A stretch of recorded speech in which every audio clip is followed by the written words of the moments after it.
alguma coisa eu sei, tudo beleza? Pessoal, nesse vídeo eu quero falar de um tema de extrema importância, tá? Que é exatamente o que está ocorrendo no mundo agora. E o que é isso? O que está acontecendo? A gente está tendo vários pontos sensíveis, né? Um clima latente de guerra, pessoal. Vários pontos sensíveis aí ao longo do mundo, tá? Onde basta uma fagulhinha, né? Uma faísca para explodir de uma vez e começar a merda toda, tá? Então eu estou falando da iminência de uma terceira grande guerra mundial. E por que eu estou falando isso? Vamos pegar aí alguns pontos localizados. Você tem a questão dos conflitos lá em Hong Kong, a China, né? Você tem a questão do Paquistão e a Indonésia, né? Em prol da Caxemira, né? Onde estamos falando de países aí com armamento nuclear, né? Você tem a questão aí a própria Coreia do Norte, né? Com o Kim Jong-un, né? Que foi cavalgar num cavalo branco, lá um baita de um simbolismo, né? Já eu explico o resumo do que significou isso daí, né? Você tem aí toda essa questão do Foro de São Paulo, como eu falei nesses vídeos aí anteriores, aí, querendo articular todo esse panorama para a volta do comunismo nas Américas, tá? Como se não bastasse isso, a gente tem aquele fervilhão que está ocorrendo no Oriente Médio, que não é de agora, mas que está se intensificando, tá? Você tem a questão já ainda aí nessa região do mundo, né, que é dali que vai sair a Terceira Guerra, você tem a questão de coisa que estranhamente me parece, pelo que a gente tem acompanhado, né, que o governo Trump, os Estados Unidos retirou ali as suas tropas ali da questão dos curdos, né, a fronteira entre a Síria e a Turquia, aquela questão toda, e deixou meio que esse povo, né, do Kurdistão meio que a ver navios, né, e eu não entendi muito bem essa jogada, mas eu vou dar algo que eu imagino aqui, uma opinião, né, e o que mais? Você tem a questão da Rússia, né, pavimentando aí programas de ogiva nucleares aí para o governo de Maduro, né, e também dando um feedback aí para o Irã, né, para a Turquia, essa turma toda que é contra Israel, né, porque vai tudo convergir para Israel, pessoal. O cenário final aí, que depois vai culminar no Armagedon, vai convergir para Israel, tá? Israel é o povo eleito de Deus aqui nessa terra, tá? Agora, não vou entrar na questão, a questão da distinção do povo eleito desde a fundação do mundo, que é Israel, e o antes da fundação do mundo, que é a igreja, que era um mistério oculto, né, para todos os profetas judeus da época, e foi revelado a Paulo. Não é esse o assunto, mas eu só estou falando que tem eu só estou falando isso que é importante, porque de repente quando a gente começar a entrar em vídeos aqui de estudos escatológicos dos finais dos tempos, né, do Apocalipse principalmente, você vai ver que tem prerrogativas, aí tem interpretações que partem de prerrogativas diferentes, que podem mudar toda a interpretação, né, desses eventos finais. E todas essas interpretações, elas estão passíveis de estarem corretas, tá? Elas têm fortes explicações para todos os lados aí, né? E o que coadunaria, inclusive, com esse cenário, né, com esse panorama mundial, essa iminência de uma grande terceira guerra mundial.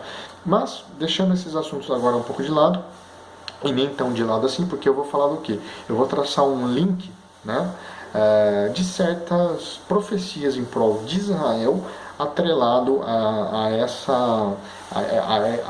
essa latente sensação de que a qualquer momento pode ocorrer uma grande guerra, né?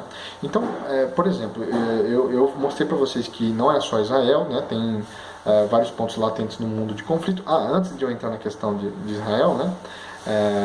E falar da questão do link, né, com a profecia de Gog e Magog, né, que está em voga agora no momento, eu quero falar um pouquinho dessa questão do Kim Jong-un, né, que foi andar lá no seu cavalo branco lá, e o que cargas d'água significa isso? Bom, me parece que tem um simbolismo no sentido de que pelas dinastias da qual descende, né, o Kim Jong-un, tem algo que eles têm como sagrado numa montanha lá perto de um lago lá sagrado para eles na Coreia, né? Da qual ele diz que toda vez que líder coreano anda no cavalo branco lá, ele vai lá para conceber pensamentos estratégicos, se preparar, né, se concentrar para alguma decisão importante, tá? E aí quando você vai destrinchando a lenda por trás dessa crença, você chega em algum momento, né, de como se tivesse alguma coisa a ver com preparação para uma guerra, tá? E é exatamente isso que, ao meu ver, o gordinho coreano, né, o Kim Jong-un, foi fazer lá. Ele está sabendo de alguma coisa e está se preparando para alguma decisão nesse sentido. E o que me chamou a atenção é o que se sabe que um dos asseclas lá do Maduro, né, daqui da Venezuela, que não me lembro o nome, foi esses dias aí lá na Coreia do Norte, né? Então, me parece que está tendo alguma articulação nesse sentido, aonde a gente está criando um panorama de uma aliança aí, Rússia, China, Irã, Turquia, né? Coreia do Norte, né? Os blocos comunistas, socialistas aqui das Américas, né? E do outro lado tem os Estados Unidos, o Brasil, que vai entrar dessa vez, me parece, já que tem aí as suas ligações com Israel e com o próprio Estados Unidos, e Israel, pessoal. Então está se emoldurando um cenário assim, tá? Então, assim, qual que é o link então desse cenário com a questão profética, né, da Gog e Magog, a vinda do anticristo e tudo mais. Então, assim, a gente tá observando o cenário profético se formando aos poucos, né? Então, vai haver um dia, né, que a Liga Árabe, e não está distante isso, pelo visto, vai se unir à Turquia, né? Com a Turquia e iranianos, né? Então, juntos a Rússia e a China, né? Então, todos esses aí vão formar uma aliança e vão se voltar contra Israel, tá? Então, se cumprirá a palavra de Deus. Surgirá, então, um homem que promoverá a paz entre todos eles, né? Fará um acordo de paz, né, num cenário que muitos julgariam impossível ocorrer, né? Isso com um acordo de 7 anos de não agressão, né? Será construído então o terceiro templo de Israel, já falei nesse canal, né? Então, mas depois de 3 anos e meio, o acordo será quebrado e começará um tempo jamais visto na humanidade de perseguição ao povo de Deus, tá? Então, e quando eu digo jamais visto, é coisa que deixaria Hitler, Napoleão, Mao Tse Tung, esses caras no chinelo, tá? Então você já pode ter um vislumbre do que está por vir, né? É um período de lamentação jamais visto na história, a Bíblia descreve, né? Conhecido como a Grande Tribulação, que é essa segunda metade do governo do Anticristo, né? O governo de 7 anos. Então, então, assim, por isso, pessoal, é bom ficar mais atentos e observar os sinais do tempo, como o Senhor Jesus nos disse, para não sermos pegos de surpresa, porque está todo o cenário formado, tá? Mas o tempo ninguém sabe ainda, tá? Não dá para cravar uma data. Isso só Deus sabe quando Ele permitir. Não dá, qualquer coisa que você vê falando de data caia fora. Não, embora a gente pode ter um palpite. Eu particularmente acredito que essas coisas começam a acontecer a partir de 2023, tá? Em algum momento, pode ser em 2 anos depois, pode ser em 2023, pode ser, não sei, mas eu acredito que a partir daí essas coisas vão se intensificar muito. E tem também um vídeo para mim fazer em relação ao Papa, né, que ele deu um anúncio importante aí, algo que ele vai anunciar no ano que vem agora, né? Mas eu vou falar em outro vídeo. Mas voltando aqui para o assunto desse vídeo, então assim, com relação ao conflito palestino-israelense, pessoal, no Oriente Médio, o que eu também vale ressaltar aqui é que é como se há fontes, né, que eles falam que nunca houve uma Palestina governada por palestinos, né? Que na verdade os palestinos são árabes indistinguíveis, né, dos jordanianos, né, sírios, iraquianos, etc, né? Então, primeiro vocês têm que lembrar que os árabes, eles controlam 95, 99% do Oriente Médio, né? Israel representa, na verdade, 1/10 no máximo, né? Ou 1%, na verdade, vai. Eu acho que é mais perto disso. 1% da terra. Israel é minúsculo ali, né? Perto da Liga Árabe, né? E mesmo assim Israel ainda está de pé, né? Então, assim, mas mesmo Israel tendo só essa pequena porção, isso ainda é demais para os árabes. Eles não aceitam que Israel tenha essa porção, né, essa soberania sobre essa porção de terra. Né? Eles querem possuir tudo. E essa é definitivamente a razão do conflito com Israel desde sempre. Tá? Principalmente desde quando Israel se tornou um Estado-nação em 1948. Não vou entrar aqui nesse vídeo na questão do sionismo, né, dos sionistas por trás, mas só para também não deixar tão vago, embora a gente fale que os sionistas mandam no mundo, eles correspondem ao falso judaísmo, ainda tem os verdadeiros judeus no mundo. Acontece que esses verdadeiros judeus eles não estão concentrados em Israel, tem uma parte deles que estão lá, mas a maior parte está dispersa no mundo, e isso ainda Deus, segundo as profecias, vai reunir todo esse remanescente de judeus e trazer eles de volta para a terra prometida, que é lá onde Israel é o epicentro, né? Então, o que eu estou querendo dizer com isso? Mesmo que tenha a criação de Israel hoje, desde 48 para cá, foi uma criação do Estado sionista, né? Que é os caras que mandam na merda toda e causam todo esse tipo de problema, né? Mesmo sendo isso, ainda assim Deus guarda aquela porção de terra porque não se cumpriu as profecias de Deus ainda relacionado ao povo de Israel, na sua totalidade. Então, mesmo que tenha apenas um judeu verdadeiro lá, Deus guarda aquela terra por conta disso, porque ainda vai se cumprir esse tipo de profecia. Tá? Então, entenda isso. Então, a questão dos sionistas, eles correspondem ao que a Bíblia chama de sinagoga de Satanás, é o falso judaísmo, é o judaísmo cabalístico, né? É os caras que mandam no mundo, tá? No mundo mandam literalmente, os grandes banqueiros, principalmente a dinastia Rothschild, né? E os Rockefellers, enfim, aquelas 13 famílias lá que a gente já sabe, né? Que mandam no mundo, né? Então, mas voltando na questão da Palestina, né? Quem diga que não há nada chamado Palestina na história, né? Vamos dizer assim, por conta daquilo que eu falei, que não há diferenças entre iraquianos, sírios, libaneses, jordanianos, são todos partes da mesma nação, né? Então, assim, é apenas por razões políticas que é enfatizado, né, a identidade palestina, né? Porque, tipo assim, a existência de uma identidade palestina separada serve apenas para fins táticos, né? Então, a fundação de um Estado palestino é uma nova arma para continuar a batalha contra Israel, né? Então, é nisso que vai acontecer, né? Uma aliança palestina, né? Que não vai demorar muito, mas ainda é vindouro, para confrontar Israel, tá? Tem a questão também, pessoal, que eu também mencionei aqui, dos curdos, né? E os caras se levantaram contra o ISIS, né? Tem que ter respeito por eles, né? Enfim, outra coisa, assim também como os militares sírios e iraquianos, né? Que ficaram em algum momento cara a cara com os demônios do Estado Islâmico, né? Que não foi extinto, tá? Então, assim, tem os nichos que a gente deve ter o respeito, sim, né? Agora, quanto à atitude do Trump, pessoal, eu achei no mínimo muito estranho, né, de tirar as tropas americanas de lá, porque com o Trump saindo de lá, a Rússia já está se mobilizando para ir lá na fronteira da Síria com a Turquia, né? Enfim, está tendo uma coisa assim, um panorama de uma associação de Rússia, Turquia, Síria, o Irã, principalmente, né? O grande rival de Israel é o Irã, né? E a hora que soltaram de fato uma ogiva nuclear na mão desses caras, aí a merda toda vai ferrar de vez, né?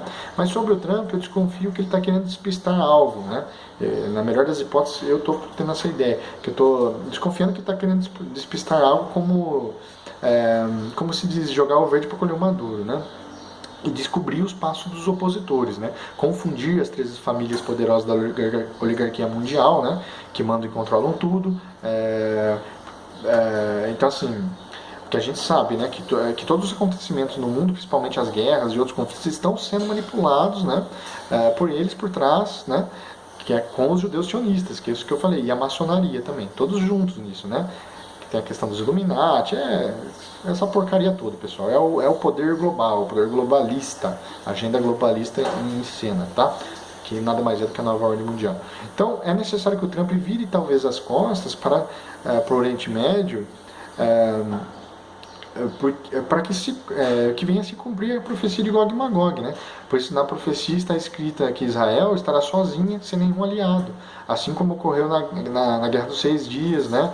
Em Yom Kippur e outras guerras que ocorreram após Israel voltar a ser uma nação moderna, né? Então, assim, nesta guerra, Israel vai estar sozinha. Por um milagre, ela será salva, né? Deus intervirá nessa guerra, segundo as profecias. Então, por exemplo, você pega em Ezequiel 38, né? Israel estará sozinha e o afastamento gradual dos Estados Unidos nos faz pensar que está chegando a guerra de Gog e Magog profetizada, né? Então, os países do Oriente Médio, Turquia, o Irã, Iraque, Síria e a Rússia ali, né? Estão cada vez mais unidos, né? Só que tem um problema nisso tudo, né? Embora está se pavimentando o caminho para isso, eu não estou afirmando que isso é o cumprimento dessa profecia de Gog e Magog, porque tem a interpretação, e me parece estar correta essa interpretação, né? De que isso só ocorrerá na época do Armagedon, ou seja, depois do milênio, né?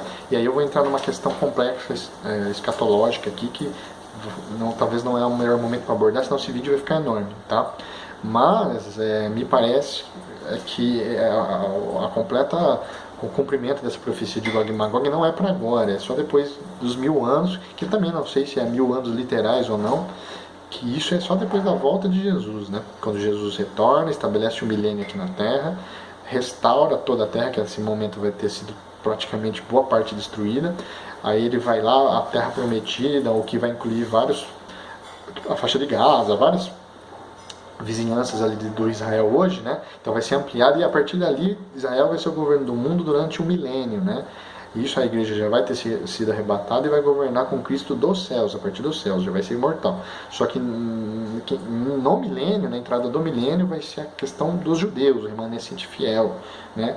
E só depois desse milênio que Satanás de novo será solto e aí vai conclamar, porque vai ter uma nova rebeldia final e aí a guerra do Armagedon, onde vai ter o levante de Gog e Magog. Agora, o problema é como interpretar corretamente isso, se esse milênio é literal ou se é apenas uma terminologia para descrever uma época específica, né, escatologicamente falando. E aí que entra a divergência das interpretações, tá? Mas, enfim, de qualquer maneira, a gente vê que todo esse panorama criado no Oriente Médio é cumprimento, sim, das profecias, mesmo que não seja essa específica, mas é tudo aquilo que foi predito pelo nosso Senhor Jesus, que ocorreria no fim dos tempos, né? E que mais que eu tenho para falar para vocês? Deixa eu me lembrar.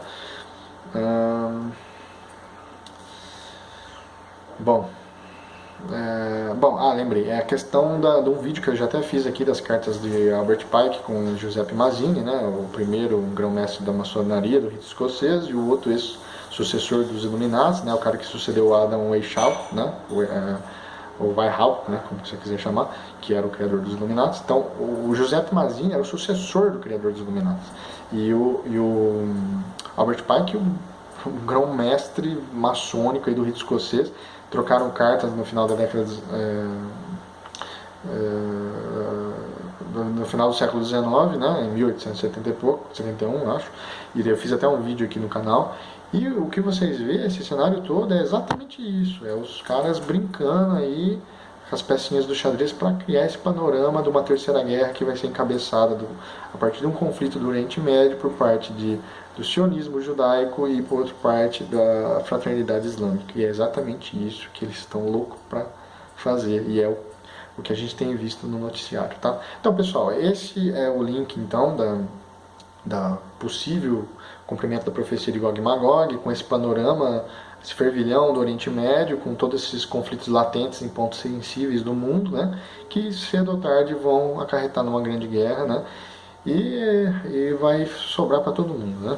Agora, bom, eu vou acabando então o vídeo por aqui, ficou até longo demais, mas a mensagem é essa, pessoal. Peço que, se gostaram, que curtam, que compartilhem, que se inscrevam no canal e até a próxima.